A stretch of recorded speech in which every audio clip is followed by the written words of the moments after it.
Hi, my name is Ben, and in this video I'll show you how to create this page with the use of counters, gauges, scroll-on-scroll and keyframe animations. Start by setting the background to black. Next, add a video and enable all the default settings that come with it. For the overlay, create a square, set its background to black and adjust its opacity to 10%. Then create another shape and apply a gradient to it.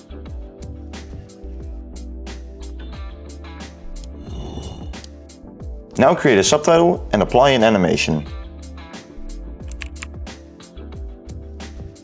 Insert the header and apply both an animation and a text shadow effect.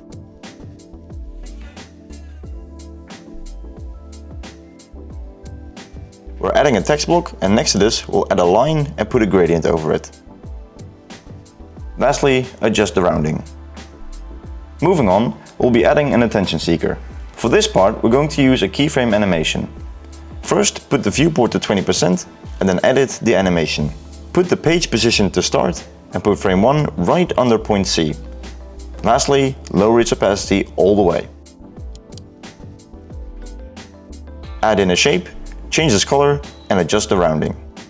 Now it's time to add in a counter. Double-click to adjust the value along with the text that appears after it. Then change the font and size, followed by adjusting the padding.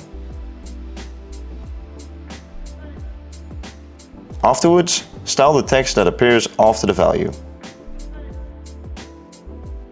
We want to achieve this scrolling effect, which is why we're using scroll-on-scroll. First, set the start viewport to 20% and its trigger position to top.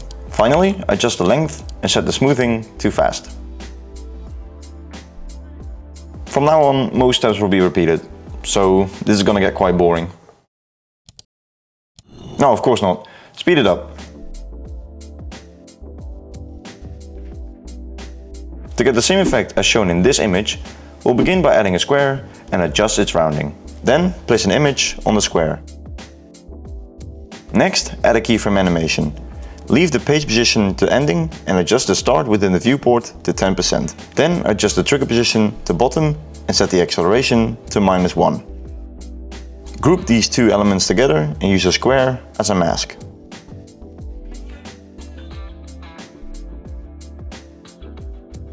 This is a gauge, which is set up the same as a counter.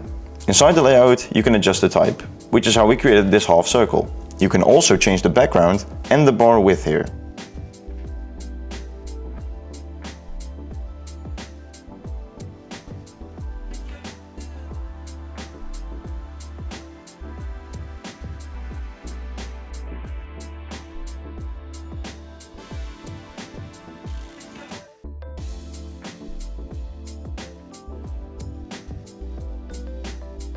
To wrap things up, we'll add a button that takes the viewer back to the top of the page when clicked.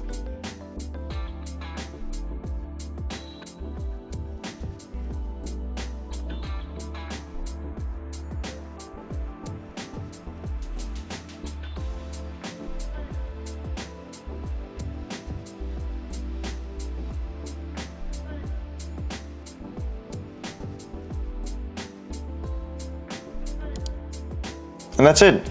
Now you know how to use scroll-on-scroll on these element types. Thank you for watching, we'll see you in the next one, and bye bye.